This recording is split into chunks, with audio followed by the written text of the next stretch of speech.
everybody. Welcome to Our Healing Voices podcast and YouTube channel. I'm Aaron Lahman, and this is episode 33 featuring my brother, Andy Lahman. And I'm really excited for y'all to get to meet him today.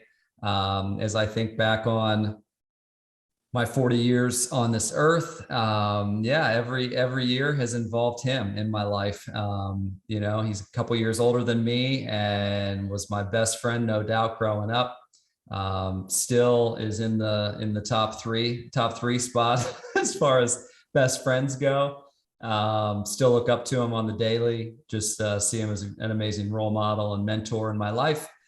So as I was pondering as 2022's getting started, I'm kind of I wanted to interview my family members, some of my family members, so y'all could get to know a little bit about little deeper glimpse at what I'm about and what they're about. And I mean, they've shaped me so much. And so excited to interview Andy now. And then I'm going to be interviewing my sister here in a couple episodes from now. So looking forward to y'all hearing her as well.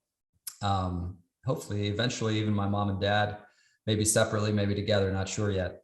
But anyway, if you are brand new to the Our Healing Voices community world, my goal, the reason I launched this podcast came from a place of,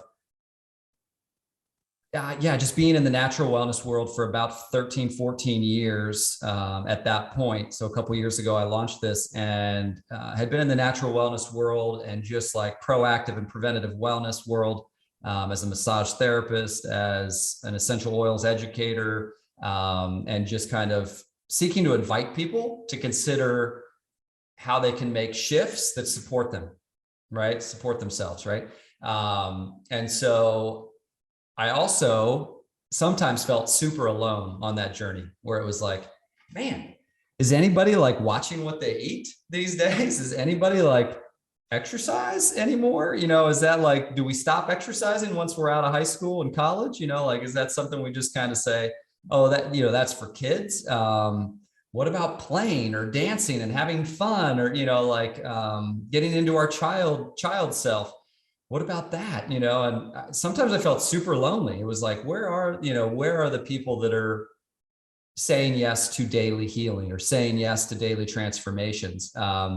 Anyway, so I was like, as I kept on going, I started realizing like, oh my gosh, there are so many people saying yes every day. There really are. And I do believe that, if you've happened to, come upon this podcast or YouTube video, like you clearly have curiosity within you that's led you to listen to this. You clearly are probably having conversations with yourself, maybe with people around you about how your body, mind, spirit wellness could improve or may shift. You may choose to shift here in the coming months and years. So my goal is to help us know that we're not the only ones, that actually there's a lot of people all over this world that are looking in the mirror and having these courageous conversations with ourselves and saying, okay, how do I want to shift? What do I want to change? I'm 40 now. Am I going to be the same Aaron at 45? Right? What might I choose to shift by 45? Right? And kind of more of this growth mindset sort of view. And so that's one reason. And then the other reason was I wanted to interview folks also to remind us all that our voice really matters. So not only are our body, mind, spirit, wellness decisions that we're making every day really beautiful and powerful and inspiring, but two, it is really inspiring to hear other people share and inviting other people to share their voice. So I'm going to do my best today to be, just be a listener and ask some questions to Andy and just let him freestyle and share his voice, share what's worked great for him, share what's been challenging for him. And we're going to deep dive and kind of explore what Andy's life has been like up till now, what he's hoping for in the coming, months and years. And my prayer is that each of you who happens to listen maybe can walk away with a nugget or two.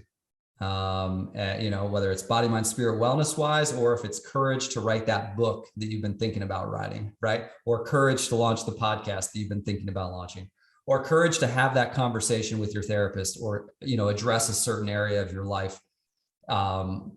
Just cheering you on. Thanks for being here. Without further ado, I'm going to start with my first question, Andy. So first off, back to you, buddy. Like, what a blessing you've been in my life for 40 years. Have always loved hanging out with you.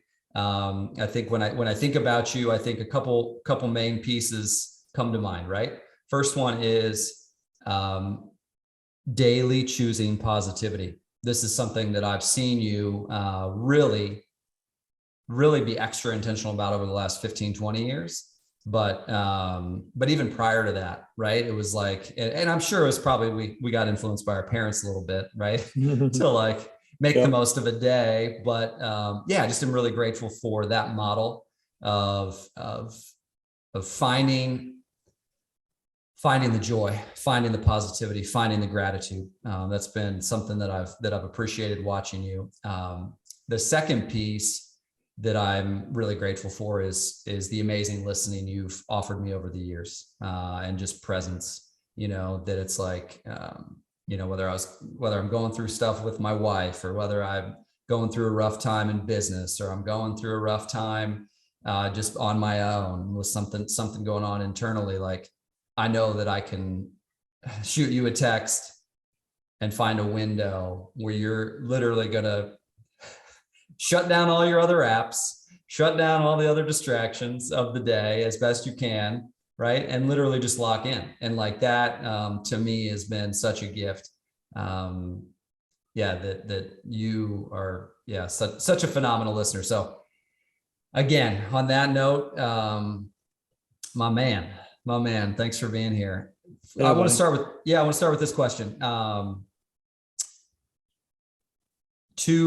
What are two or three realities, two or three experiences, two or three moments in your life? It could be one, one to three moments in your life. Why are you who you are today? What have been a couple key pieces to shaping who Andy is today, and how you show up to your family, how you show up to your friends, how you show up to the world? Yeah, sounds good. Well, first off, thanks so much, Aaron, for the invite. It's an honor to be on here, and proud of you, buddy. Proud of you for the work that you're doing, and the work that you put into this podcast. To know that it takes a lot of time and a lot of energy, and thankful for the people that have chosen to jump on and be a part of a conversation with you. And the opportunity to impact lives is what you're about, right? You're working to influence people in a positive direction, and I couldn't be more proud of you for doing that. So keep it up, and thanks again for the invite. Thank you. So, and I just want to echo, the man that you've been to me. Appreciate it. Appreciate the, my brother has always been there to support me and love me. And he's always, I'm raising two kids that have a little bit more of an age gap than we had, but they, there's the older brother thing, it can sometimes influence the younger one to say, hey, come and do this, and the younger one's like, well, what about this? Can't we do this? It's like, and I know Aaron said yes to a lot of things that he probably didn't want to say yes to. So Aaron, thanks for saying yes. Dude, I just loved hanging out with you. I loved hanging out with you so much. Yeah. Still do. So I just want to share that. So for me personally, you think about life, and I'm 42 now, and over 42 years are a lot of kind of what we would call, crossroads, or things that are like big, right? Big impactful moments. And, I think some of the biggest ones are probably before the age of 21, where you're really, your life is kind of influenced by those things, and for me, one of my biggest things was age 9 when we moved from Arizona from Indiana. And I thought I was a small town kid, and family moved across the country, and, starting all over. And it took me a couple years to kind of get my feet on the ground. I always appreciated the opportunity to be connected to people across the country, eventually around the world. And, I'm thankful these days for social media that keeps me connected. But I've also learned that the value of being in person is super important to me. And that's made these last couple of years rather difficult. But I'm thankful that people are continuing to gain confidence in their body's abilities and everything else to be back in person. So all that's to say, that was a big one. Definitely was an influence for me. Gave me an opportunity to understand that I could handle change, even if it wasn't comfortable. And then I would say the next one, and then I'll do one more, and then I could just go on, right? But second one would probably be in college, the decision to study business. I didn't know what I wanted to do with my life. A lot of us think that we've got to get that figured out, because by the sophomore year in college, you're supposed to identify what you're studying, and whether that's a good idea that we've created as a culture or a bad idea. I'm not going to argue that, but I just knew I had to make a decision, and I studied business because it gave me the most options, and I have no regrets in that decision. I'm very, very thankful for that. Ended up becoming a teacher, taught for 8 years with my brother, which was a cool experience. But the business option has been nothing but great for me. It's just given me a lot of options. And I think business and education, that's what I'm about these days. And both are our family businesses. And just grateful for those things. So I could go on and on, but I'm just going to stop right there, because there are many more things, obviously, that I mean, getting married, having kids, those are monumental things as well. So let's keep going. Yeah. Yeah. Well, I want to recap those two. So the first one is like that move across the country kind of was not comfortable, but also was like your first glimpse at like, okay, how do I face change? Even when I don't necessarily, that was not a fun move for you. I think I was still so young, so it didn't hit me in the same way, but you had already made really good friends and had different, deeper connections to some friends there. So, so that change, and then coming out and just that adjustment period.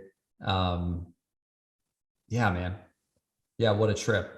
That's and you talked about the communication, the being able to stay connected to people across the country, and has been more of like a worldly thing. You also are connected to people around the world, but it's in some ways, I was just thinking about this the other day, right? That move, you're not a lot of people experience that as kids, so your tendency or our tendencies to, stay connected to people and to want to keep friendships rocking and keep friendship, because we were handwriting letters to people from Arizona to Indiana while we were across the country, right? As young kids. So that was super impactful. Yeah. So that's kind of what I hear you saying on the communication front, connecting, staying connected. Yep. You got it. Yeah. Totally. Yeah. And then the second piece is that, that experience at choosing to study business, right? Choosing to study business and being like, and I hear you saying you feel grateful for that choice, right? That it's led you into business and education, right? It's like, you've got a couple family businesses and also are passionate about educating people. And that was a positive choice for you. Say more about that, if you don't mind, just the business and education world, right? Because you have, since college, kind of had an adventure, like, right? I mean, it's an unorthodox adventure. I think a lot of us, a lot of younger folks, I think probably 20s, 30s, 40s, we've been given more permission to like, oh, I'm going to do this. Oh, let me go explore this. Let me explore this. What's this last 21 years since college, 20 years since college, as far, just specifically around professionally, what's that been like for you? And what have been some like key takeaways from that adventure you've been on? Yeah. Well, I think when you first get out of college, you've got these high expectations, right? And you have this feeling like you're owed something. At least I felt it, where it's kind of like, oh, well, I got the degree and now I'm ready to go and work, and then you get humbled and you're like, oh, I get to make $9 an hour. Okay. My first job was like, I have a college degree. I feel like I'm worth more than $9 an hour, but that was my first job. And it's like, okay, I guess I go and work for $9 an hour. And then another opportunity opened up. Right. And then I went and did that. And I worked in financial aid for 3 years. I'm more like 3.5 years. And then, another opportunity came about, right? You asked me one day at church, you said, hey, what do you think about teaching? and I was open to it because the opportunity I had just kind of shut down. Interest rates were going up, and so people like the business that I was in kind of didn't make sense at that point. This was still before passion. Like I didn't have passion for my work at that point. I just was looking for experience, didn't just go in and have an experience. Right. And then, teaching, we taught algebra, and that was a fun experience. First year stunk. I was a terrible teacher. I feel super bad for all those students I taught the first year. So if you guys are watching and you're one of my first year students, I apologize. It was not the best year of my life, but teaching, learning to teach is an experience. And when you didn't have, professional, we didn't have student teaching. Aaron and I didn't do that. We got emergency certified, which was a legitimate like education for teaching, but it didn't prepare you for what the classroom was going to be like. So classroom management was the biggest piece that I learned was like crucial. If you're going to be a solid teacher, you really need to understand how to manage a classroom. It's more than just teaching, right? And so for me, that was valuable, super valuable. And it also helped me as an educator now, where it's like, okay, people have a certain attention span. You got to focus on that. You're teaching to lots of different values values and different learning abilities, so it's just all those different pieces. But, and then left the classroom and became an entrepreneur. And that was cool and scary all at the same time. Probably, one of the scariest times of my life for sure. Just getting my feet on the ground, and not a fun time. It was actually pretty miserable, but I'll talk more about that later. Anyway, so yeah, but now it's passion. Now it's passion. That I'm in my calling. That's where I am. I'm in my calling. I'm in my passion areas, things I love to talk about and teach. Things I do right now, actually, I feel like aren't very popular at this stage in our lives in 2022. What I'm about, what I do isn't very popular right now, but it doesn't keep me from wanting to do what I'm doing. I feel that passionate about it. And it's okay. And I'm not upset with people that don't get excited about the things I get excited about at all. Like it's my passion area. It's my purpose. That's okay. It's not everybody's.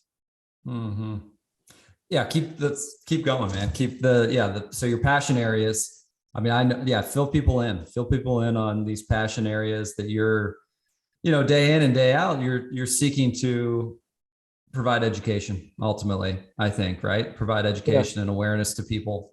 What are those zones? What are those zones for you that light you up and give you excitement for the days? Yeah. Well, I think, as a kid, I remember dreaming about being a professional athlete, right? I think that was a lot of the desire for a lot of kids, right? It's like, oh, Walter Payton eats Wheaties, like I should go eat some Wheaties, that sort of thing. And so it's like, and you watch commercials and you value, you say, oh, well, that's what that guy does, and then you come to realize that actually that these guys are paid money by companies, regardless of whether or not they consume their products, And so then I think, I don't remember exactly the moment where it hit me, but it's kind of like, okay, I really do want to know what these guys are doing. I've got a chance to hear Magic Johnson speak several years back, and, he's talking about how he works out 2 hours a day. It's like, oh, well, I don't necessarily want to be Magic Johnson, but I know that I should work out at least, half hour to an hour a day if I want to be half as healthy as he is. Right. So just learning from people that have some of those things that you desire, right? I don't need to be a professional athlete at this stage of my life. That's well past me. And it wasn't my calling, but health and wellness is my calling. And financial education is my calling. Like, I don't think people are meant to struggle in life. I don't think that there's any need for that. But if we think about the fact that 70% of the population lives paycheck to paycheck, then there's something that's going on that I feel like needs to be changed. Me personally, it's, hey, you shouldn't struggle. We should all be financially capable, financially knowledgeable, to know what it is that we have in our bank account at all times, and to know exactly where our money's going. And, we should know what foods, energize us and give us strength. I'm not against the opposite. If you don't care about money, it doesn't have to be your highest focus, but, at least these are just areas, again, that are passions, but other people have passions for things that are the exact opposite. So I don't discount that. And I don't want to say, hey, you're wrong for having that kind of a passion. If you make cupcakes, you're really good at it and you love cupcakes, you should make cupcakes, and people should eat cupcakes. I don't think it should be all that you eat, but And, Yeah. I'm not, yeah. So that's just a bit. Yeah. Well, again, yeah, like you said, those are, two zones, whether they're unpopular or whether they're just sensitive zones, right? I mean, I think both are sensitive historically or typically, right? Where we're just a little like more guarded when it comes to our financial situation, right? I mean, even though I'm your brother, like I know there's been years where you've been like, hey, how's your savings coming, or how's your da-da-da, and I'm just like, it's just, we're just more guarded, right? We're less interested in like fully disclosing, because it kind of, it's well, again, I mean, I think it's because we don't actually know what we're doing, a lot of us.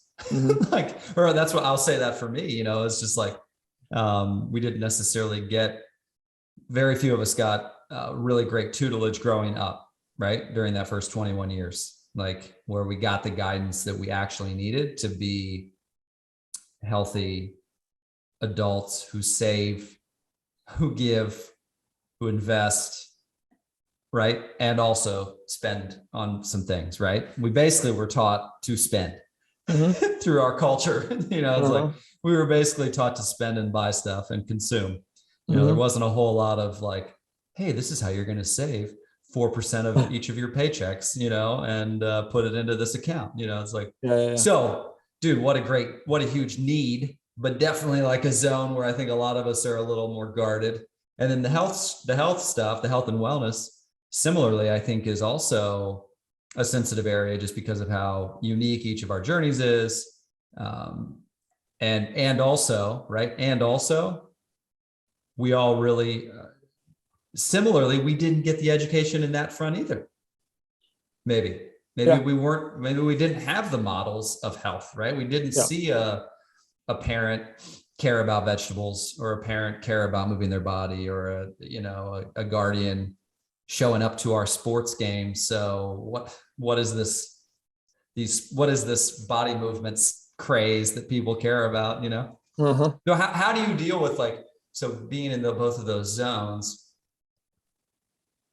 on the days where it feels like nobody's interested, right? Nobody's interested in financial education. Nobody's interested in, how do you keep going? Like what inspires you to keep going through those times, right? Where it's like, man, does anybody care about the stuff that's in their products? Does anybody care about, anyway? Yeah. Well, so as a financial advisor, one of the things that we talk about is we talk about history. We actually look at history, how it has impacted, markets. And so when you look at some of the charts, it shows you, ups and downs in the market, and it shows you trends, right? And then it tells you that, every number of years, gold is going to do really well. And other years, gold is not going to do very well. And inflation is going to be high in certain years, and it's going to be lower in other years. And it's going to, historically, it's averaged 3 or 4%. So, if you look at some of that stuff, for me, that's kind of where my mind goes. It says, okay, well, this is history. And so I know over time what I'm about will rebound, and it'll catch more excitement. People will get more passionate about it. They'll get more joyful about it. Like, I mean, what we've been dealing with the last couple of years, it doesn't last forever. Like, we know this, right? We know it doesn't last forever, because if you look at history, there were other health challenges or health concerns in the history, like back in the 1900s, right? And when we were born, they weren't a concern. We weren't afraid of our neighbors. We weren't doing anything special, because life was normal, right? I mean, what we would call normal. And now the last couple of years, it hasn't been normal. And so, it's just a temporary thing. Where can we be a year from today? We can be in a lot different place. Our confidence as a country and as a world could have stepped up a whole lot. And so we'll be in a place where we can have conversations we couldn't have a year ago.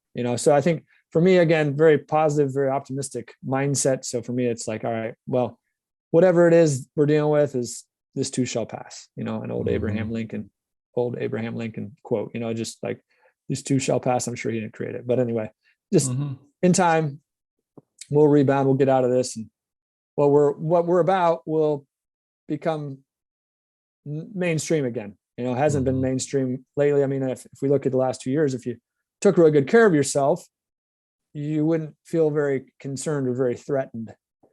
But that's not what we as a society really did in the last 2 years. We've more or less done a lot of things that we wouldn't typically do. We've had more alcohol, we've drank more alcohol, we've eaten more foods that we wouldn't typically eat, done a lot of things we wouldn't usually do because of fear. And I'm not judging, because I get it. I mean, we've all had fear, I deal with fear too. So it's not like I'm special, but my point is that we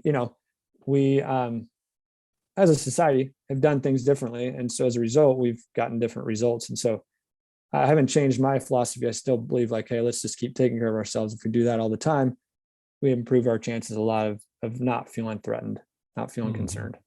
So anyway, that's me. Yeah.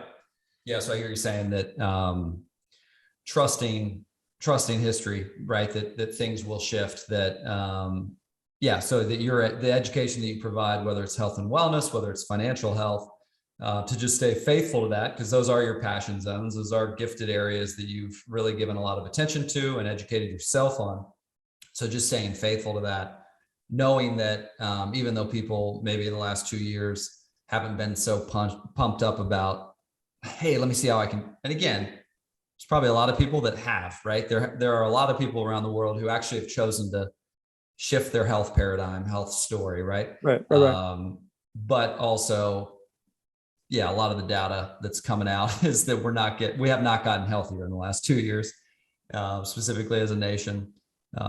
So just dealing with the fear and everything. So, and then the financial reality, kind of trusting the cycles that have happened historically, that those will continue to repeat themselves. And again, people will be curious and want to learn, right? Ultimately want to learn like how to set themselves up for their future, and also to help their future generations, right? The future generations have a better shot. Good stuff, man. Yeah. I mean, I'll, just quick, I've just had a flashback to us in Hawaii. I think the thing that, as I think about Andy and I's friendship, right? Andy and I's relationship of 40 years is, while we have a lot of similarities, we definitely have had moments where we're like, I remember when one time we were in Hawaii and you were talking about retirement, like saving money in a retirement account. And I was fresh out of college. I think I was 22 or something like that. And I'm just thinking, I just want to enjoy my 20s, like I just want to like dive in. And we were out on a jog, I think, together, getting our miles in, and you were telling me about your 401k and adding to it each month and da da da da. And I had a little panic attack. I was like, oh man, like I am not interested in that story, right? And then 2 years later, you and I went to Mexico, and I think we're sitting on the beach. We're literally sitting on the beach, and I'm reading some book on philosophy or like spirituality or Buddhism or something like that, and I'm like, Andy, you got to read this clip, and you're like, well, yeah, I mean, I'm good, Aaron. I'm actually good. It was just, so I think the reason I wanted to share that was this is reality, right? This is reality. Like, and our passions shift and change. Our passions are unique and different. And how do we allow ourselves to be different, right? Now at 40, I'm way more all ears to your insights on. Now, maybe I should have been more ears at 22, but like finally my ears are there, like my ears to hear the wisdom, the financial wisdom that you've studied and learned and heart, like chosen for yourself, right? I'm more ears now, right? Same thing with, I think you and I can engage on spiritual topics now way better than we could have at 25 and 27, at 15, 17 years later. So fun hearing you kind of talk through those two zones. Any thoughts on that? You remember those moments? Well, yeah, totally. But I mean, and that's the thing, guys. I mean, that's the thing about life. Sometimes we have this expectation that people are going to think the exact same way we do. No one does. No one thinks the exact same way we do. Yes, we have a lot of general similar thoughts, I'm not good, or I'm the best, like you have both, right? You've got the the sides of, your mind that are working for you and working against you. Yeah, I mean, so bottom line is just allowing other people to be who they are and not stressing about the fact that they don't see things the same way, right? They're tuned into a different radio station, and that's okay. Like, they can listen to country music. You can listen to, Christian radio, whatever it is you want to do. You can tune into the different station, and you'll connect with the people that you're connecting with, and you won't with others. There will be people that are listening right now that are probably going to connect with the two of us because there's something that you appreciated about us to just to choose to listen, right? Mm-hmm. But you're not going to connect with everything. And I always relate it back to sports, where it's like, okay, hey, I like the Cardinals and the Colts. There are a lot of other teams to choose from, and I'm not going to hold it against you if you don't like the Cardinals or the Colts. Like, you root for your team, and you can potentially influence me to like your team too. So anyway, it's just, usually we don't win friends, influence people by slapping them on the face or hitting them with a bottle. Like, if we're going to win someone in any positive direction, it's going to be by loving them and allowing them to be who they are. And you know what? Some people don't need to save for retirement. Some people they don't care. It's not important to them, and that's okay. Mm-hmm. Some people are perfectly fine. I'm currently in a neighborhood that's, I would call, lower class. They're very content. They're very content here. This is where they belong. This is their home. They don't want to move. They don't need anything bigger, better, shinier. They're very content here. This is their home. Mm-hmm. Because I desire potentially something else, doesn't mean that someone else desires it. So yeah, that's a difficult one to allow and accept, but I think that that's one that, yeah, I've felt. Oh, huge, right? That's so huge. I mean, I think it's just walking with a certain level of humility, right? To be able to allow others to choose differently, to see the world differently, to desire different things, to desire different things. It's like, it's not now, again, obviously, like, right, I started this podcast because I want to engage people in the conversations around healing, surrounding transformation, right? That's my ultimate goal. And some people will be connect to it, right? And other people will be like, healing schmealing, like they're gonna find other podcasts of interest, or they're never gonna get into podcasts, right? Mm-hmm. So it's I think realizing, but that doesn't mean the podcast needs to stop, right? That doesn't mean your financial educating people about finances, or teaching people about wellness doesn't mean that you need to cease that. Right. So as I just was saying, the finance piece, one of the things that's really inspired me just about your work has been the work you've done, even since leaving the classroom. You've gone into classrooms and shared some financial education. If you were to just give us, okay, because a lot of folks never got to hear you, you never came into their classroom to give a little speech. Maybe they haven't sat down with you, right, for a financial advising appointment or whatever, like on Zoom or in person or whatever. What are like 2 or 3 things that you choose to invite people to consider or to think about as they're thinking about their now financial reality into their future financial reality, whatever that may be? Yeah. Well, I was always fascinated. I mean, I went to school growing up like everybody else, public school, and I didn't love school. There was something that was just missing for me. I just didn't enjoy it all that much. I enjoyed the social parts, and there were some things I enjoyed learning about, and I was pretty good at school, but I didn't really love it. I didn't really enjoy it. And so for me, as soon as I graduated from college, I had learned about what a 401k was, and 401k is basically just a retirement account. It gives you an opportunity to save money for the future. And I was just very fascinated by it. I was just fascinated and curious about how I could create a life of abundance, financial abundance, meaning that I would have the freedom to do what it was that I wanted to do when I wanted to do it, and not be locked into what I grew up with, which was, hey, you got to go to school and you got to, get the grades, you got to do this. And I just wanted more freedom in my life. And so I came to learn more about a 401k, and a 401k is an investment account for retirement. And how it works is you put money away, and it grows and it grows and it grows, and grows with compound interest. And I'm not going to spend time on compound interest, but Google it if you want to learn more. There's a great Dave Ramsey video out there about compound interest. It's like 5 minutes. But anyway, it grows. And then what you do is you live off of the interest that this account accrues. So basically, I like to think of it as a balloon. So your balloon inflates and you pop a hole in the balloon. And it's just a small leak because the balloon more or less stays intact. But the leak is money, and it's just income that comes to you in retirement. Okay. And it just pays you and it pays you and it pays you all along while your balloon stays intact. Might expand a bit, might contract, but more or less it kind of stays around the same. And you get paid this whole time. And while you're getting paid, then you live on it. And then when you pass away, this balloon gets passed on to the next generation. And then that's additional income for the next generation. And so for me, it was just this concept of freedom, nothing more than freedom, and freedom of choice, freedom of how you spend your days, what you do. It's not that you're going to do nothing, because I can tell you, I actually experienced that at the age of 35, something like that. 2014, when I came home from teaching, I somewhat retired.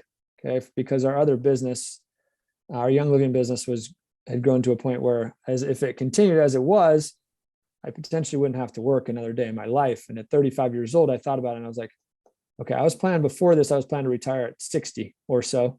And if I've got 25 years until I hit 60, what am I going to do with my life? Like, I somewhat retired, but this is terrible. Like, what am I going to do with the rest of my life? Like, I got to do something. I actually thought about going to work at Target. It was the craziest thing. I was like, well, wait, come on, man, you got to figure this one out. So I retired, or I stopped teaching because I was coming home to do financial services. But, I also decided Young Living was something I was interested in sharing more about. And all that to say, I came to figure out the value of purpose in my life, and purpose being that, this retirement concept is great.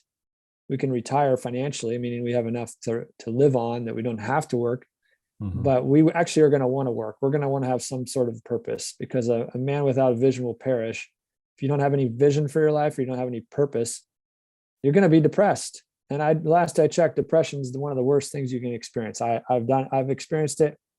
I don't want it in my life. And so I just seek to have purpose every day in one way or another. Could be doing the dishes for 90 minutes today, whatever it is, but it's just that piece. So I think that's the biggest thing. The biggest takeaway I want to leave is just, it's an opportunity to put money away for the future. Yeah. And so when you go into the high schools, like, that's one of the pieces you're just helping them think about. When you're sitting down with clients, you're helping them think about, like, it's not retirement or purpose. It's purpose and retirement. It's purpose before retirement. It's purpose after retirement. And just helping people be brave, right? I mean, I think if there's anything on this healing journey, and I would love to hear you kind of chime in about this, but the journey of writing new stories, right? I think one of the most fascinating financial pieces that I ever heard was that a lot of professional athletes, within years after retiring, are pretty much broke. They haven't invested well, so they don't have a percentage coming in. They might have made $20 million in that 3 years or that 5 years or more, but they didn't have the skills and tools, or the mindset, or the training, right? At the end of the day, so much of our tendency is to repeat that which we saw, right? Whatever we saw, it's going to be way easier to repeat that. And I mean, there's so much research out on that. What would you chime anything in on that front? Just like, how does somebody go about shifting? I mean, you got people who were raised in wealth, who are over it, and who want to live a much simpler life. I mean, I have some good friends that were raised in wealth, and they're just like, no thanks. Like, I really want a simpler life. Then you have other people who are raised in poverty, who have a desire to go, move on up a little bit. Maybe not, maybe not, like you said, right? It's not about, everybody's unique and different, has unique goals and different hopes, right, for themselves. Yeah. What would you chime in on, just like that worldview shift, right? How would somebody even go about that, right? Making that shift? Yeah. Well, I mean, it's yeah, it has a lot to do with education and expectation, right? I mean, it's, I think the average stay in the NFL is 2 point something years, and they joke around that means not for long. And it's, but they go into their focus is sports, right? They're an athlete, and that's their focus, and so they didn't learn how to manage money, and so now they get paid this great deal of money, and okay, well, I'll go buy a house, I'll go buy a car, I'll go buy a couple cars, I'll go buy some nice clothes, and now my career is over after 2 point something years, and I don't have the income coming in anymore, and so I don't have any more money, as opposed to the Bobby Bonilla. I don't know if a lot of people know Bobby Bonilla, but he was a baseball player back in the day when we were growing up. And, he more or less, I want to say, he deferred some of the money that he was owed. So he got paid less while he was playing, but he knew that he could grow that money over time. And so then he could live off of that money when he was done playing. And so just understood the value of leaving money alone and not touching it and then being able to use it later. So, yeah, I mean, it's a mindset thing, right? It's the people that go and have the lottery mentality. They go and play the lottery, which, by the way, most wealthy people don't know how to play the lottery. They really don't, And so it's like, all right, so you win the lottery, that's great, but then you don't know how to manage it, and so then it's all gone, and it causes extra stress. I just like the percentage lifestyle. The percentage lifestyle is you just say, hey, this is what comes in. No matter what comes in, I live off of a certain percentage. I always give away 10%, I always save 10%, or I invest 15%. You have numbers that you live by, and you just always do that. If your income's up, you obviously have more to deal with. If your income's down, you have less to deal with, and you just make decisions based on what's coming in. That's what I'm for personally. I love that. I love that because it takes the guesswork out of it. And, you can only do three things with money. It's give it, save it, and spend it. And you want to do all three of them because they're all amazing. Like if you want to live a lottery, if you want to feel like you won the lottery every day, do all three of those things every day. Do them all. And then you will feel like you won the lottery every single day. That's how I feel anyway. And when you don't do those three things, or you're spending more money than you make, you will not feel alive. You will feel a pressure that you can't explain unless you felt it. Like when you feel it, it's heavy. When you don't have it, you feel light, you feel abundant, you feel like you won the lottery. There's just, really basic stuff, but live within your means and those are huge. Give some, save some, spend some. Super. Yeah. Appreciate those. Mm-hmm. Yeah. And I know, like I love where you started, right? Where it's just humbly acknowledging like not everybody has the same goals. And yet I do think that the pieces you offered can be so helpful for any of us, no matter what we're choosing, whatever our goals are, right? Where it's like, getting clear on what those percentages look like, getting clear on how we want to divvy up our, monthly reality, monthly earnings, following our passion, following our purposes. So anyway, just appreciate all those nuggets you just shared on that. I know we haven't even dove into the questions really that we had initially, that I had initially texted you about, but this has been fun to just kind of get to know more about, kind of the principles you seek to follow on a daily basis with regard to that. Okay, so I want to dive in. So I feel like that was beautiful on the financial end front. If you don't mind sharing, right, healing, right, body, mind, spirit healing, physical wellness, emotional wellness, mental wellness, spiritual wellness. If somebody's brand new, let's say this is their first like Our Healing Voices podcast that they decide to listen to, and they were just to get like a few pieces from you with regard to like maybe they have been walking, maybe they haven't ever walked, maybe they don't move their body regularly. You're right. We have no idea where people are at that might be chiming in, listening in. But yeah, what would you offer folks who are listening with regard to body, mind, spirit wellness? What have been maybe 3 or 4 helpful habits that you've chosen that have really shifted and transformed your life that you can see yourself practicing for a very long time. You know, 3 or 4 healthy habits that you're really passionate about right now. Maybe some days you don't want to go do that thing or choose that habit, but like you do it anyway because you know it's important for your overall wellness. Yeah. What are a few? Good questions. Or good question. I start with prayer. So prayer, I know that, you know, it's kind of like meditation. You do meditation, right? Or you talk about meditation a decent amount. So prayer, for me, prayer is talking to God, and God is the creator of the universe. And that's what I believe. And so for me, it's just having a conversation with God, saying, God, I don't understand this or that or whatever it is, and I'm trusting that you do because I'm here. I don't think that's by accident that I'm here. I don't think it's by accident that my brother's here or that we're here, you know, or that someone's not here anymore. You know, there are just different pieces that I have a strong faith that it's all beautiful in God's eyes. And so I speak to God, I talk to God all the time, and it's just conversation. So it could be out loud. I'm actually having an out loud conversation. God doesn't respond back necessarily, but God can respond back in thoughts. God can respond back in words that I hear or words that I read, in interactions that I have.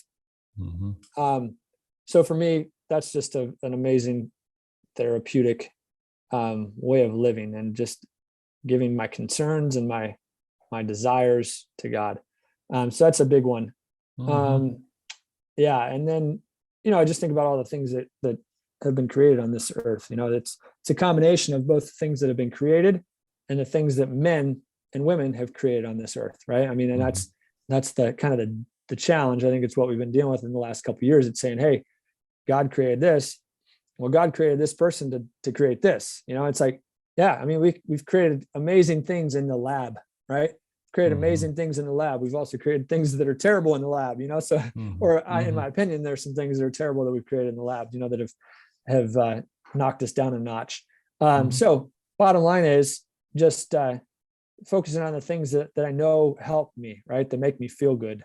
So, prayer is a good one. Again, I really enjoy listening to music. I'm a big worship music guy. Words are important to me. I value words. I value there are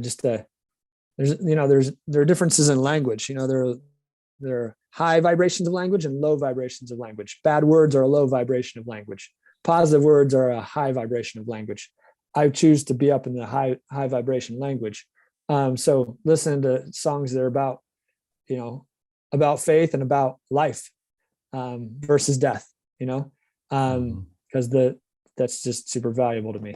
And then, you know, basic things like drinking water, consume a lot of water. That's pretty much all I drink, other than a smoothie in the mornings. So I'm just a big water drinker, and I find that gives me energy. And then moving my body, like Aaron said, you know, I'm a five day a week moving my body guy. The other 2 days, I still am moving around. I'm not physically exerting myself. I might go out for a walk. I might play at the park with the kids or the family, you know, but I'm not doing a whole lot of crazy stuff 2 days a week. I stretch, you know. So, and then food. I mean, that's a big piece. Food. I just think that food is super valuable to our bodies, and it nurtures us and it gives us life as well. So, those are the basics. Does that help? Yeah. Oh yeah. That's great.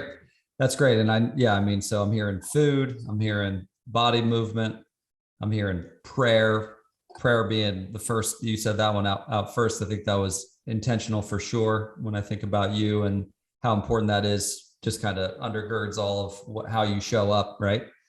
Hydrating, drinking lots and lots of water. Yeah. And you also take some days off of working out to give your body some rest time. You stretch, maybe, you know. What else did I miss?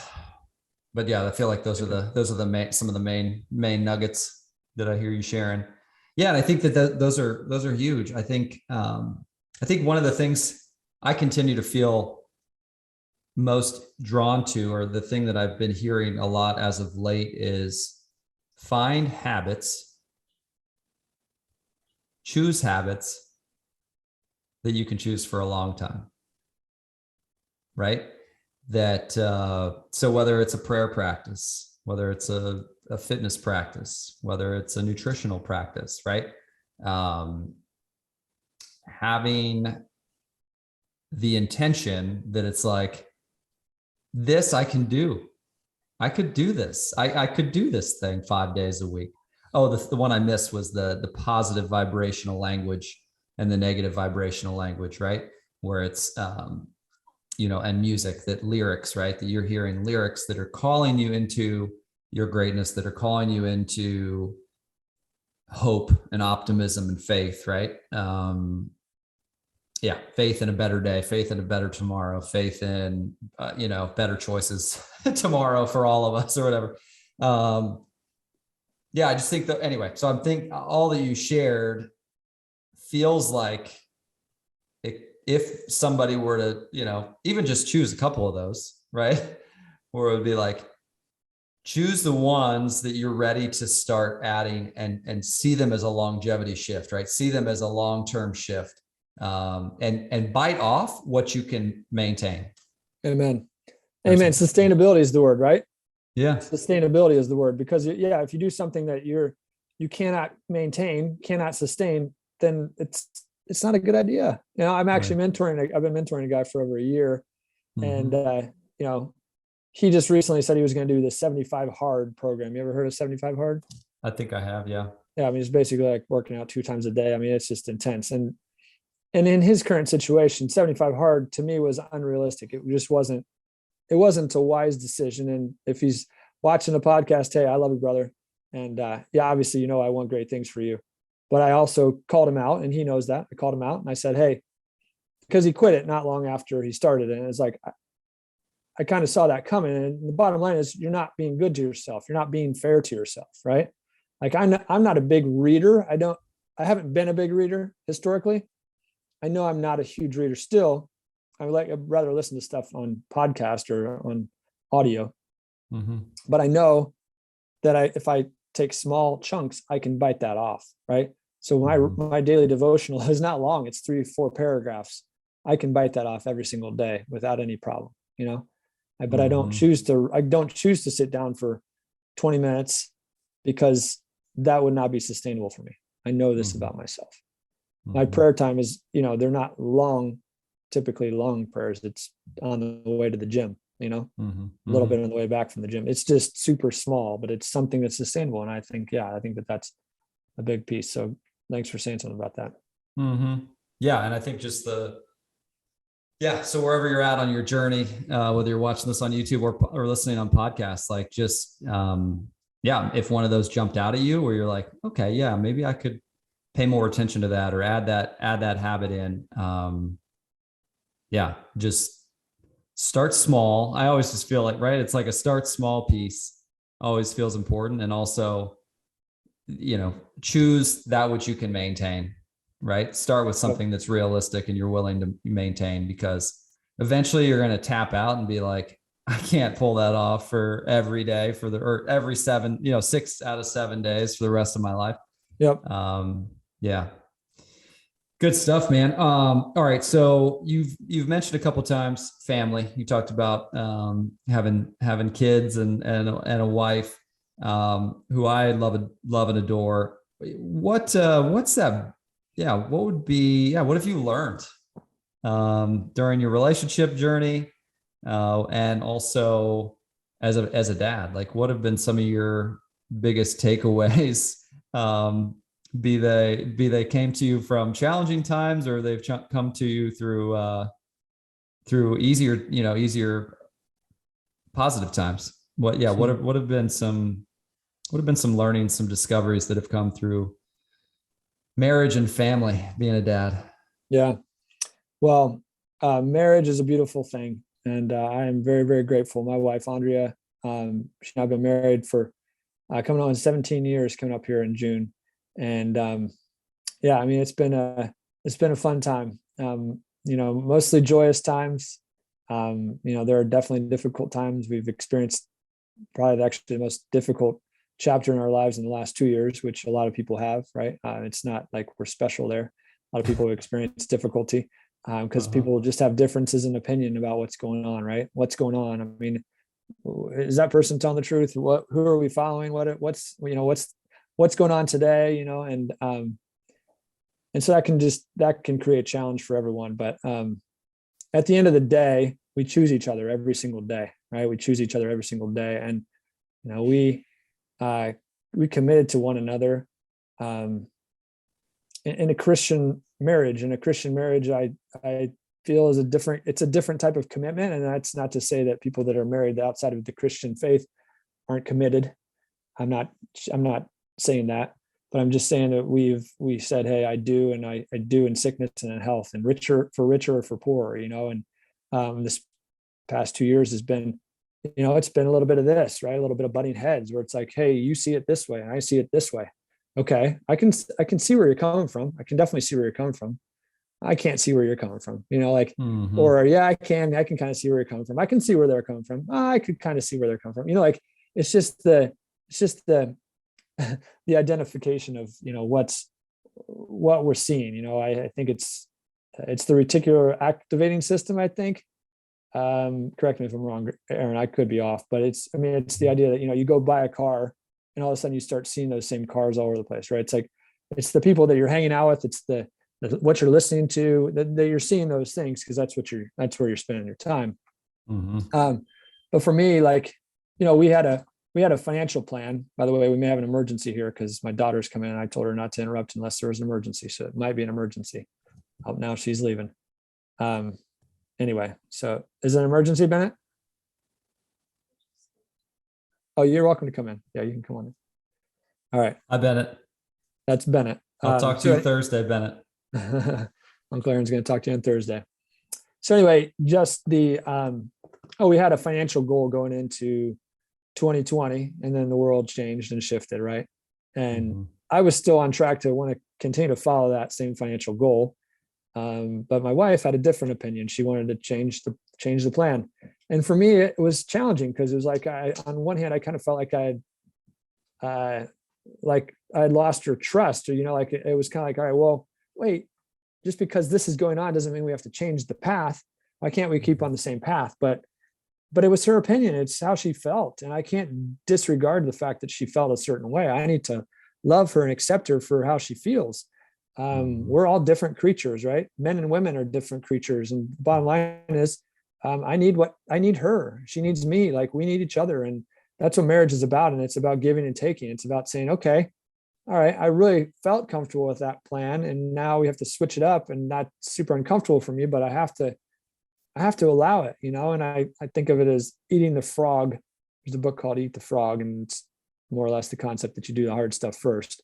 And so what we are doing right now is eating the frog, in my opinion. We're doing the hard stuff first. And I didn't want to eat the frog. I didn't want to do the hard stuff first. I wanted to do the hard stuff later. And right. It didn't even feel like it would have to be hard later, but it is what it is. And I'm going forward with it. And the bottom line is, it takes two in a marriage. It's not one person that gets their way all the time, So putting my feelings aside, I have to say, I'm in, I'm committed, and here we go. And yes, it sucks. And I'm sorry for all the complaining I've done. I know I've been a mess, and, I've negatively spoken over my wife in the past 6 months, and I don't like it. I regret a lot of the things that I've said. And then I think I'm done, and then I do it again. And so there's, that's marriage, and that's forgiving ourselves. Forgiveness. I can't imagine what life would be like without forgiveness. If you don't have a practice of forgiveness, I encourage you to work on it, because it's super important. If we don't forgive people, we're going to live in a lot of, none of us are perfect. If you thought you were perfect, good luck with that. So anyway, I just think, for me, we're building a house is what we're doing. For those of you guys that are not familiar with our story, and we're building a house, and we're building it with cash. And that was what was important to me, meaning that we're not borrowing money for it, just meaning that we're doing things within our means. It's back to that whole point I was saying, is that I encourage you to live within your means. And we've been really tapping the edge of that. And that's been uncomfortable for me, because it's not what I'm about. I don't believe you should live outside your means, but I also told my wife that I'd be willing to borrow money for 6 months for a little while so that we could do this. And then I flip-flopped on her. So like, it's not her fault. I was the one that said for a second that, hey, I'd be willing to borrow. And the whole concept was we'd sell our house, or we'd buy a new house. And for 6 months, I'd be willing to, get the new house, sell the old house. And then within 6 months, we'd pay off the new house. But we ended up buying some land, and it's a 18-month build. 18 months of saving and building. And so it's just like what I said, I flip-flopped on. And so that's not helpful either. So, just forgiving yourself and then forgiving your spouse and loving one another. And so anyway, I'm just sharing this story, but outside of this last 2 years, I know I have faith that our marriage is built on the right stuff. It's about this concept, and it's Stephen Covey's concept where you put the big stones in first at the bottom of a jar, and then you put all the little rocks in afterwards, the little tiny ones, the little tiny pebbles, the little things. But the biggest pieces have to go on the bottom in order for everything to fit in the jar.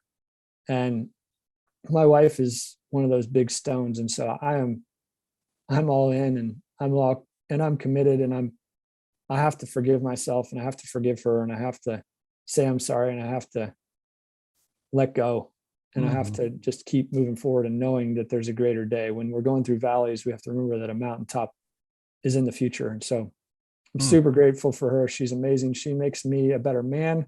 She challenges me more than I want to be challenged sometimes. Yeah. She loves me well. She's an amazing mom. She takes great care of our kids. She's a teacher. She's a principal because we homeschool. She's a curriculum writer. She's an amazing businesswoman. She's, she's just everything. She's an amazing friend. She's an encourager. Anyway, she just, she's amazing. So yeah, thanks for asking. And and being a dad. On that note, I'm hearing you loud and clear. I think just real honesty. I love it. I'm thankful for your willingness to share, and it really is an adventure. It is an adventure, and there will be valleys, right? Every relationship has valleys. Every relationship has mountaintops. And, I think it's continuously reminding ourselves of that when when we feel like we're in the valley and it just feels real dark and real heavy and real challenging. Stay committed, stay faithful, figure it out, dive in, lean in, and also know that there will be crappy times ahead.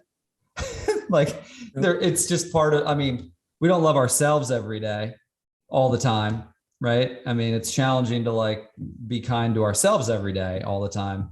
So to then offer that to somebody else, it's going to be a trip, it's going to be hopefully more ups than downs, right? I think if there's more downs than ups, then some things perhaps need to shift in some way, right?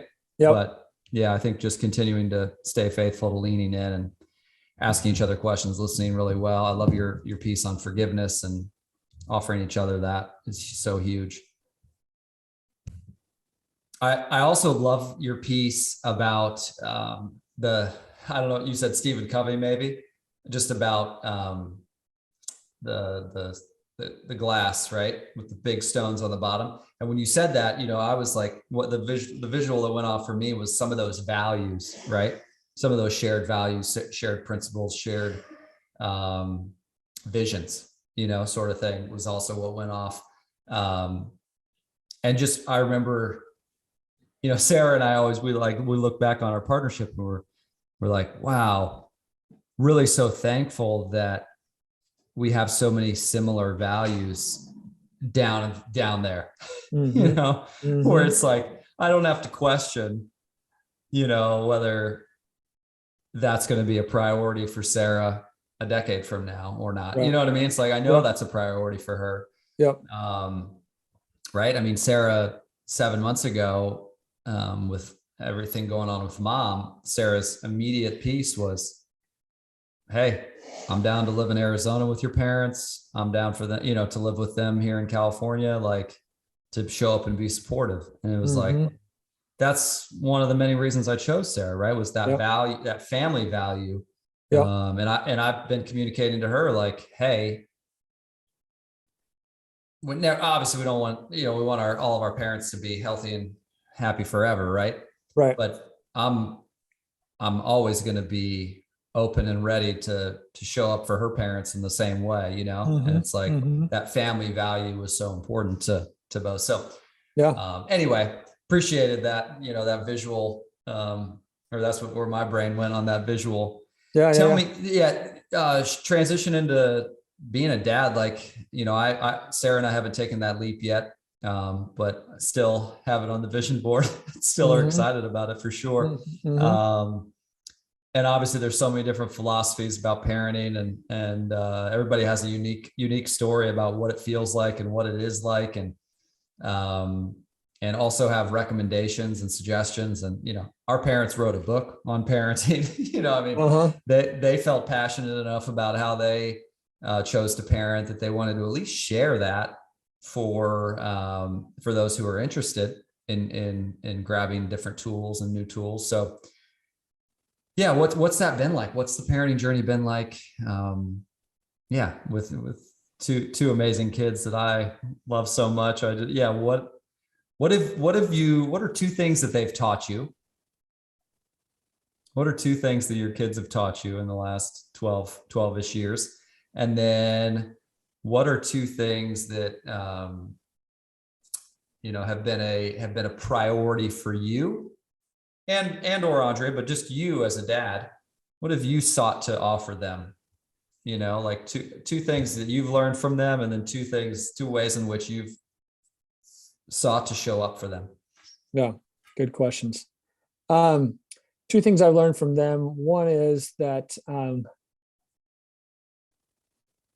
that your kids first off can just teach you a whole lot. Like they can become very smart and very knowledgeable and very they're just fun. Man, I just really enjoy being a dad. I mean, I just walked they're in the other room.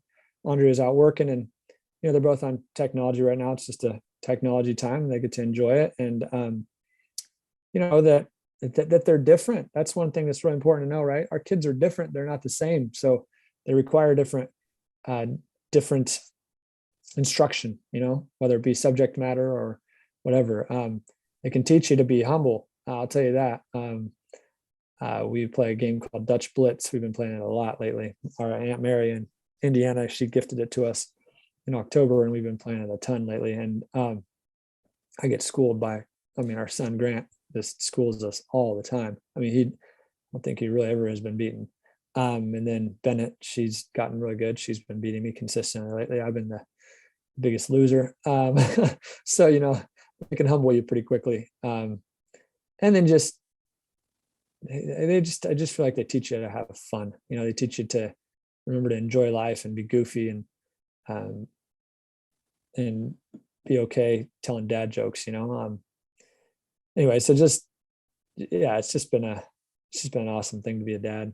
And then as far as things that, I work to impart on them, it's, discipline's a big one. It's just being disciplined, knowing that there are benefits of being disciplined. The discipline, you have a discipline, and then there's a benefit for it, right? It's like anything, you physically discipline yourself, and then you get to run around and be joyful for longer, for a longer period of years. You're disciplined with your money. You get to go and enjoy some things that you wouldn't otherwise get to enjoy because you were disciplined. So yeah, it's fun to help raise them up and in a disciplined way. And it also keeps life pretty easy. Like when you set an expectation and you hold them accountable, you tell them what's going to happen, the kids love to play. Grant especially loves to play Pokemon. If he's not doing something he should be doing, and I say, hey, do you want to play Pokemon later? He's like, yeah. So he stops messing around when he knows he should be doing something, right? So it's like, it just makes parenting a lot easier. And, I think there's always that conversation about, should you be good friends with your kids? Well, I think, yes, you should be good friends with your kids, but you also need to draw a line and say, hey, here's the parenting piece. I'm in charge, and I'm going to be in charge of you until you move out of the house. And then when you're out of the house, you can do whatever you want to. You can go eat Twinkies and Rice Krispie treats. I drank Powerade and had bowls of cereal, and Little Debbie's, those were the things I ate in college, when I was on my own. And then I later realized that was probably not going to be the best for my life. But, but you teach them disciplines, and then they can go out and do whatever they want to when they're older. And it's their life, I just want them to live a good and healthy life right now, and allow them to make the decisions they choose to when they're older. No one's going to follow exactly what their parents did. We know that. So Grant wants to eat bread all day long, and I don't want him to. So now I'm not going to allow him to. But if he wants to eat bread when he's older all day long, every day, that's all he eats, that'll be his choice.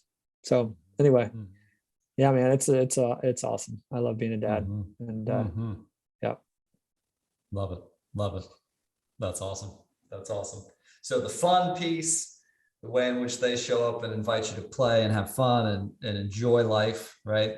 That's a beautiful reminder. Yeah, I hear you saying that they also are unique and different, right? 2 kids, same parents, unique and different learning styles, unique and different preferences and interests. So they've taught you that. They've taught you humility, you said, just that kind of in that. I mean, it sounds like that's a part of them being unique and different. But the humbling part, to clarify, just being a parent is humbling. Like it teaches you humility, that you're not always going to do it perfectly. You're not always going to, that too. And also just being humiliated. The game, getting beat in the game. And right. The bottom line is, that there's an advantage to being younger. You can see these things and you can flip these cards faster than the older guy can. I can't move my arm if my hands super faster, quick. Right? And my eyes can't see the whole board as well as he can. I just can't. And I want to, but I can't. And just being okay with that, realizing. So what do you think? I think it must be that you have, as we get older, we have more filing cabinets in our brain, rocking and rolling throughout a day. Totally. And maybe they've got like 4 to 7 filing cabinets rocking, and you have 37. So it's like, then you're trying to play this game that requires you to be locked in. And you're like, maybe I will get 3rd or 4th. Yeah. It's kind of like going and playing soccer when you're in your 40s playing with 20-year-olds. It's like, I'm going to get rocked. I mean, they're better than I am. They're quicker than I am. And that's okay. Yeah. Like, that's just how it goes. Yep. Got it. Yeah. Okay. Well, appreciate those couple downloads. I've got 2 final questions. 2 final questions. First one. So we've mentioned it kind of throughout here and there. But obviously the world is a complicated place, it doesn't take long. The blessing of technology has been, I feel like we're aware in a new way of our connection to everyone around the world, right? There's this beauty in that awareness, right? Where it's like, oh my gosh, volcano happens in Tonga, waves are higher in Hawaii, waves are, we're getting those downloads within hours, within minutes, oftentimes, right? There's some beauty in that technology. And also, oftentimes it's very focused on, a lot of what our downloads that we get are about the destruction in the world, about Russia possibly invading Ukraine, about inflation maybe, being at its highest in a long, long time, since the 80s, or, maybe even undercalling the amounts of inflation. It might even be higher than they're actually saying. ... Pandemic, poverty, homelessness, right? All these different things. What inspires you? Like, how do you stay in that hope zone? How do you stay in the hope zone? How do you stay obviously you and I know, I think all of our listeners know, there are lots and lots and lots of good people on this earth doing actually really good things every day. Really showing up for their families in powerful ways, showing up for their communities in powerful ways, doing amazingly good things, right? But we're getting these glimpses of destruction and despair and pain and suffering, and those are real also. But how do you maintain hope? How do you what inspires you to stay hopeful? That maybe humans could turn it around in the next 5, 10, 15 years or you know what I mean? Like, Yeah. or we could get rid of, why could we get rid of hunger and homelessness? You know, we have the resources to do it. You know, anyway, what gives you hope? Yeah. What gives you hope? Because I think a lot of people are feeling pretty hopeless. The last 2 years kind of, you know, put a hole in my boat, my hope boat. if I'm honest, put a hole in my boat. You know, it's like, what inspires you to, how do you stay hopeful? Yeah. Well, I think one of the things, this is a tough one, but you know, the fact that we can't change a lot of things can be frustrating, right? It's just downright frustrating. I mean, just to tell you guys a quick story. This is from Aaron and I back in Salt Lake City a number of years ago. And Aaron was walking down the street and a guy asked him for some money and Aaron offered him a banana, right? Wasn't that kind of the story? And yeah, I had a piece of fruit in my backpack, I think. Yeah. And so he was asking for money and I said, hey, I do have a banana here you could have. And he didn't respond real positively. He wasn't too happy with that. It's not what he wanted. He wanted money. He wanted money, right? And I think that's the challenging piece in life. Jim Rohn is one of my favorite guys to listen to. And he just talks about the fact that, you know, there's some things you're not going to change in life. So I'd like to think we could end homelessness, but in some cases, I don't think we can, you know, where it's like, all right, that guy wanted what he wanted. He wanted money. What did he want to do with the money? He clearly didn't want to eat fruit. You know, he wanted to spend his money somewhere else in some other way. Some way we probably wouldn't support him to spend his money, right? So that's the challenge in life, is to accept the fact that people aren't going to choose what we want them to choose, you know. And so I think if you kind of have that mindset of like, okay, I can only positively influence a certain amount of people or in a certain direction, and I have to let the other stuff go, and I have to leave that to God. That's kind of how I look at it. Is like, you know, God's going to do work. God's going to do work. I don't know how God's going to do work through that man, in that man, but he's going to have to do something. He's going to have to do something in me too. But for me, you know, it's back to purpose. It's just, hey, I have a clear path on where it is I'm going.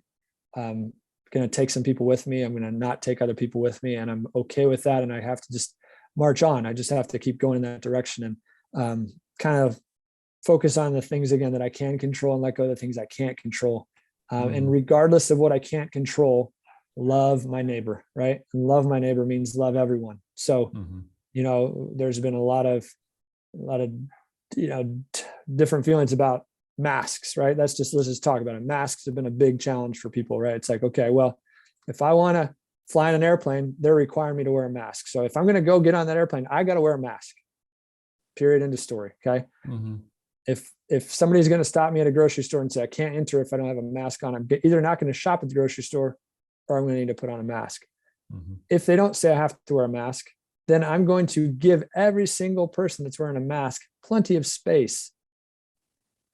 That's just what a good person does. It's what a neighbor does. Even if I don't understand or don't agree with the mask situation. Like me personally, I think that if we were all healthy, if we all took good care of ourselves, we wouldn't need masks. We'd get the virus and we'd get over it and we'd move on. Again, I'm not here to debate. I'm just here to say, I want to be a person that says, hey, there's no reason to cause stress or worry for someone else. Give that person space, move around, and everyone's fine. Like we don't have to agree. I can still love my neighbor regardless of whether or not I agree with them, right? So I think just continue to be patient, continue to be kind. You know, I'm a big fan of the fruits of the Spirit. It's love, joy, peace, patience, kindness, goodness, faithfulness, gentleness, and self-control. If we can live with those things in our lives, and obviously we need reminders every day, multiple times a day, but if we can live with those words in our spirit and in our minds, then we can get through a lot, and we can have hope for the future, that the future looks bright. Yeah. Powerful sharing. That's definitely, the grant that it does feel grounding, right? I think to my boat that has a hole in it from the last 2 years, right? It does, like, even just you talking through the whole, you found your two passion zones, right? That you're focused on. Like, hey, I want to, people who want to learn about wellness.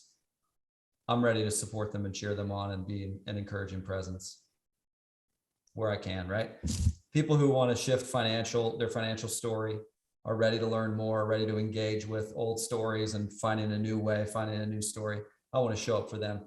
Those feel like really important zones to you. Those are passion zones. Those are purpose zones.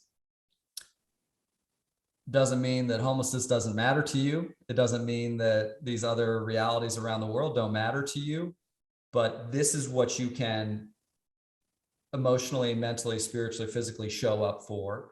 And then trusting that other people with their unique gifts and their unique passions and purposes, right, will show up in these other zones. So I think what can overwhelm historically Aaron, your brother, right, or your sister Ange, or you know what I mean, or your dad, right, is we see all these things, and then the boat just is like water's just flowing in because we're seeing all these realities happening, not acknowledging that there's actually people working super hard in that zone. There's people finding creative solutions in that zone. There's people addressing all of these realities. And if I care so much about homelessness, then it's time to add that to my purpose and my passion zone, right? Yeah. Like whether that's financially giving or giving of my time or giving, working with a local organization and showing up how I can. So just a really great reminder on we can make a difference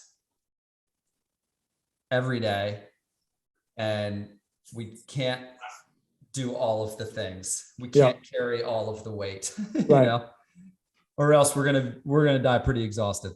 Yeah, dude. It's setting boundaries, right? It's setting boundaries. It's saying, hey, this is, I mean, we've said a lot in our family these past couple of years is stay in your lane, right? Stay in your lane. Okay.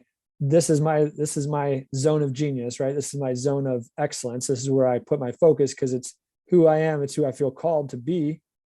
And it's okay that it's not the same as my wife, right? Mm-hmm. It's okay. It's not the same as my brother and my sister.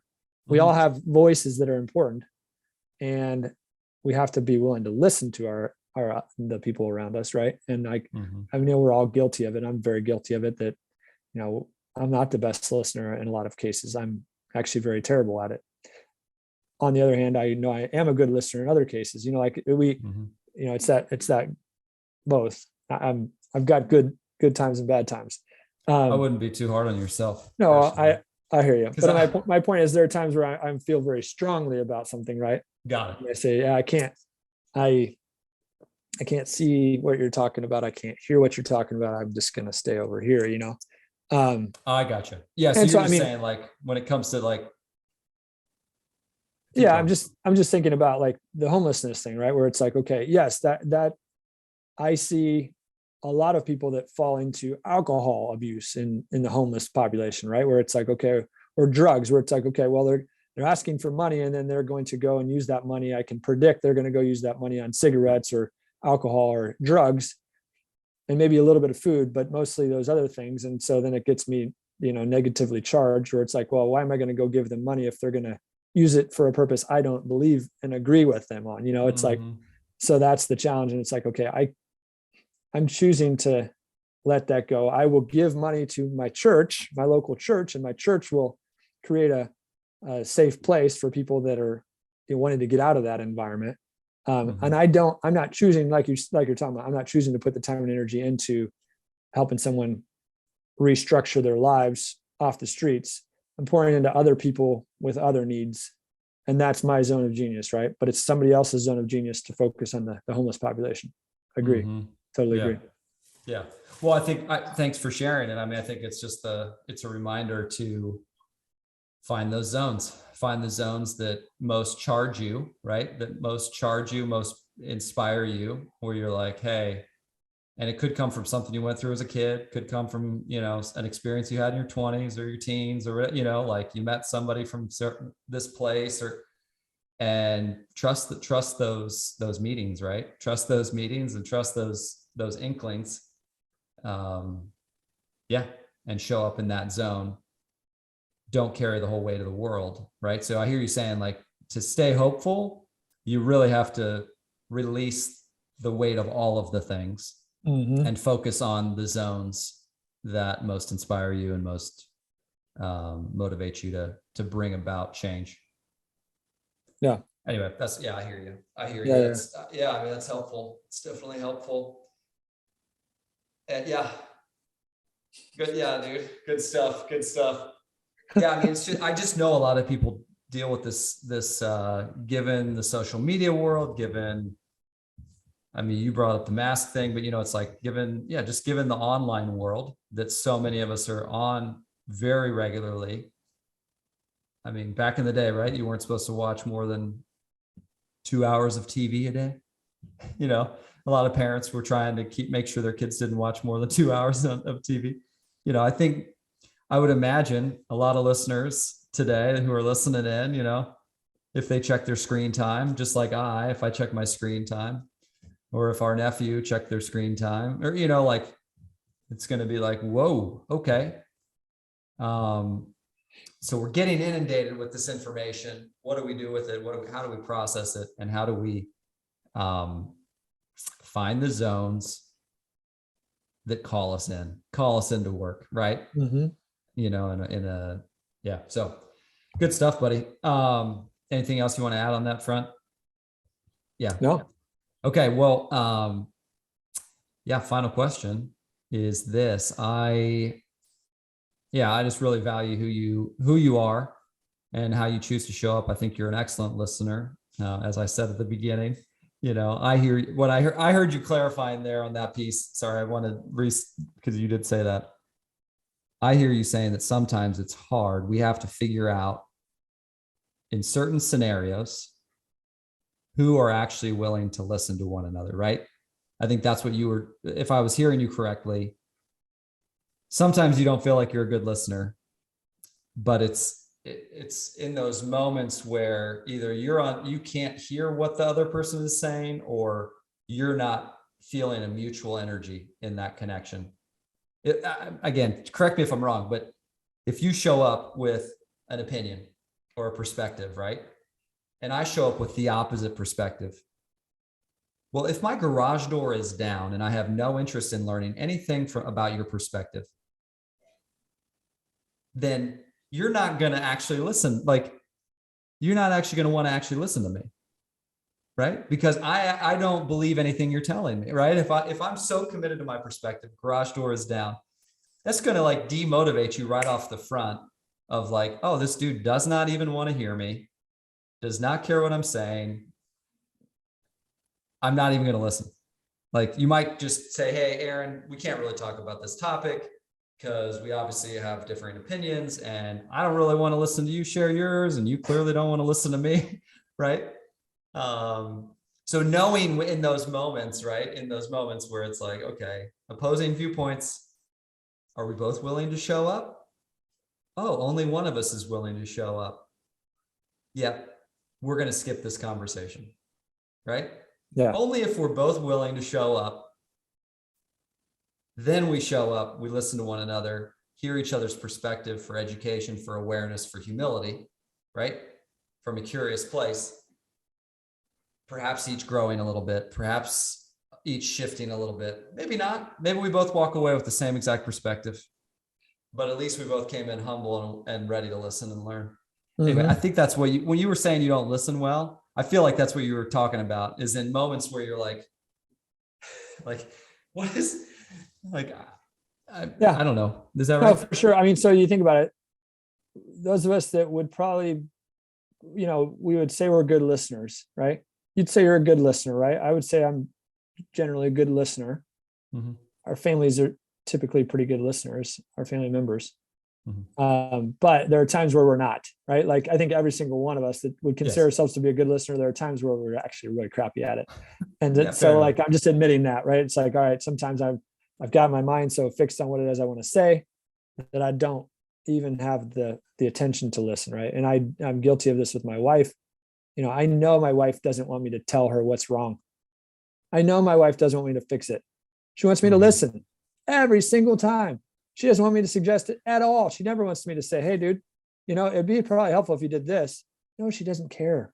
She doesn't care. She doesn't want me to tell her how to fix it. She wants me to just listen to her. And so Mhm. I'm good at it sometimes, but I'm really bad at it a lot of other times. I would say I hear you. in her case, I feel like I'm probably 33%, 67%. Like it's that 33% a good listener and 67% not. And I love her so much that I'm sorry for that. That stinks. And I genuinely want to change it, but I Mhm. don't. I can't. It's like it's like I have an inability. You know what I mean? It's just being real. It's just being No, real that's and tough. saying, No, that, you I know, hear you. I hear or you. it's like, hey, she just wants me to say, I'm sorry, or I hear you. That Mhm. stinks. She Mhm. doesn't want me to Yeah. say, hey, well, what have you tried this? And like, Totally, totally. No, I hear you. I hear you for sure. And that is a trip. So that thanks for clarifying that's yeah, where like where there's moments where you're locked in and there's other moments where you have seven things on your brain that you're getting ready to go do and then you're not listening very well, or when you get into advise mode, when somebody really just wants you to give them 10 minutes of listening yeah, and go into advise mode and they're like, wait, I just wanted listening. yeah, And I can totally relate with that. yeah. Where there's times where it's just, yeah, it's hard to show up, you know? I sometimes wish there was just a reminder on her forehead that just says, just listen. Like if she could just put a hat on her head that says, just listen, and that'd be awesome. Like Dude, it would be you great. just, Right. you just designed a hat, bro. Yeah. Just listen. Just put the hat on. It says Wow. just listen. And then I will just listen. I won't offer any suggestions. But I I'm need, serious though. but she's not going to go and find a hat that says just listen and put it on I every time might, she I wants might to print just one listen. up. I might print one up. She just wants to know that I should always just listen. Right. She wants me to know that I should just be listening. And I should know it better. Oh man, what a journey. What a Yeah. journey it is. And thanks Yeah. for the idea for a new hat and new t-shirt. That could sell a few, we could sell a few shirts and hats. Yeah. Go No for it. I'll buy doubt. one. I'll buy I'll one. buy one too. Even if we only get two printed, that's cool. Three, four. We'll get one for each of us and one for our wives. Yeah. Wow, That's dude, good stuff. All right, so final question. Now we'll go there, but thanks for clarifying that. That's yeah. helpful. Yeah. Um, so you've got a room full of 20,000 people. They've listened to you give a presentation. Maybe I've facilitated a conversation and you've been offering wisdom throughout this whole sharing. Thank you for that. I really appreciate you dropping in and being a part of this episode, and sharing your voice, which I find very healing. Have always found it very healing, and yeah, always reminding me that that I'm worthy of love and that I can keep growing. Those two pieces I feel like you were constantly reminding me of. So 20,000 people in the building, you got the final word on the mic, and they're just like, they're ready to write down the final pieces or the final nuggets, to chew on, right? That they're going to chew on. If you were to sum up everything you've shared today, or maybe it could be something you haven't shared yet today, but what are two things you want to leave with folks, or three things you want to leave with folks, as they say adios here at the end of this episode? Yeah, man, that's like I like it. I like the question, and I like the questions. Good job, by the way, Aaron, on your interviewing skills and your ability to lead a podcast. Again, super honored to be invited, and appreciate you, buddy. Yeah, Um, everybody. I love you. I think it's just to never stop learning and never stop growing. I was pretty convinced when I graduated from college, I was done. I graduated, I was done learning. It was like, sweet. I don't have to read anymore. I'm done. I figured it all out. I learned it all. That's funny. That's super funny. You want to, yeah, if you want to learn this lesson and be an entrepreneur, I will tell you that for one, right? Like an entrepreneur is never done learning and growing. We used to be school teachers and we were doing professional development days once a month at least. And I remember not really enjoying it very much. It was an obligation. You had to go and do it, and I've never had more fun learning than I have in the last 8 years since I left the classroom, 7.5 years. I love to learn now. I eat it up. I'm learning every single day. I'm listening to something. I'm always focused on growing in different areas. The areas that I'm really focused on growing are in my faith and focused on my finances and my parenting and my family and my, just all these different areas. I want to constantly be growing. Obviously professionally, I want to keep growing. I want to keep adding value to people's lives. But yeah, I think at the end of the day, just don't stop learning and growing. I think that's it. I don't think I would add anything else. That's only one answer, but learning and growing. I just encourage you to be a student your whole life. You can do it. You can learn for free, or you can learn for a fee. Either way, just learn. Just keep learning. Keep growing. Yeah. Oh, I love that. I love that. I'm not going to restate that. I think, that's great. That's really great.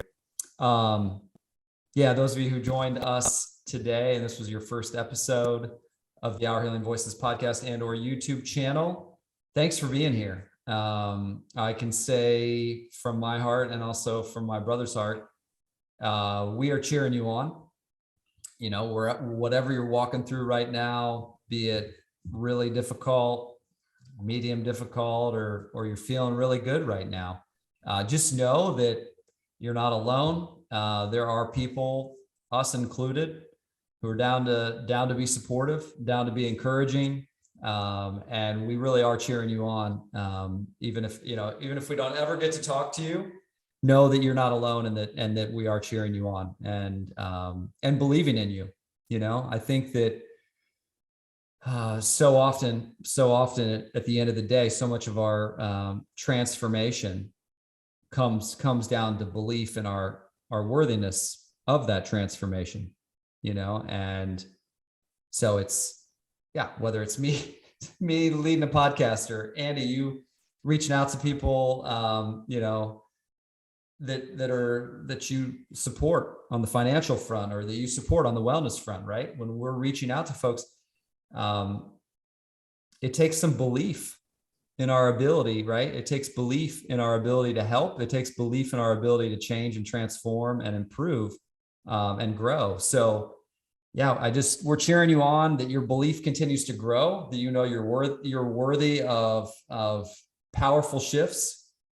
If you're not, if you can see a different you out there, right? 2 years from now, 5 years from now, 2 months from now, 20 years from now, dive into that, explore that, get clear on what that looks like, who you're becoming, right? And love yourself now. We're also worthy of love right now. It's not like, Aaron, I need to become this other guy by 45 to be then worthy of love, right? Or Andy, you need to finally listen to Andrea 98% of the time in order for you to be loved, right? You're loved right now.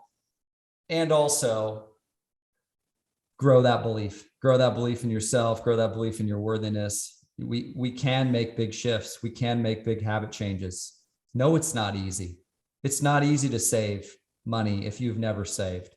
It's not easy to skip the cookie or the 3 cookies every night if you're used to that for 25 years. It's not easy. It's not easy, but it can be done. It can be done. There are people who are doing it, and you're not alone. You're not alone. All right. That being said, keep sharing your voice. Be in touch with me if I can be helpful, be supportive, be encouraging. Those of you who have interest in, setting up an appointment, learning more about how you can shift your financial story, and you'd like some guidance on that front and or on the wellness front, I know my brother Andy would be 100% down to be intentional with you. I'll make sure his info is in the description on the YouTube channel and on the podcast, so you can connect with him, reach out to him, and just know, we believe in you. All right, brother. I love you, man. Well said. I love you too, brother. Yeah, dude. Thanks so much for taking the time. Really grateful. You bet. All right. That's the end of episode 33. Love y'all.